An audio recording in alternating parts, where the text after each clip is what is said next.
Hello, नमस्कार. मी Swati mini व्लॉगमध्ये तुम्हा सर्वांचं स्वागत करते. किराणा सामान भरण्याआधी ही सगळी मी कामं करून घेते. म्हणजेच की कडधान्य भरून ठेवणारे डब्बे असतील तर ते सगळं मी घासून घेते. हे केल्यामुळे काय होतं की सामान काय राहिले, शिल्लक आहे हेही समजतं आणि काय भरायचं हेही कळतं. त्यानंतर मी घरातलं आवरत असताना माझं आलेलं एक पार्सल, तर काय आलेलं आहे ते मी फुल व्हिडिओमध्ये दाखवलेलंच आहे. पहिले पार्सल आल्यानंतर लगेच चेक केलं. त्यानंतर मग बाकीचं घरातलं आवरायला घेतलं. म्हणजेच की डब्बे जे आहेत तर ते रिकामे करून घेतले. सामान काय आणायचं आहे किंवा काय बाकी आहे हे सगळं चेक केलं. डब्बे घासून घेतले.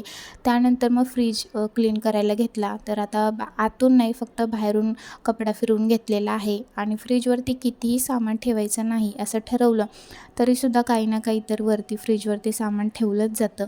सगळे डबे घासून घेतले, बाहेर फॅनखाली सुकायला ठेवलेत. ह्याचा फुल व्हिडिओ चॅनलवरती अपलोड केला आहे किंवा खाली दिलेल्या त्रिकोणावरती क्लिक करून पाहू शकता. बाय.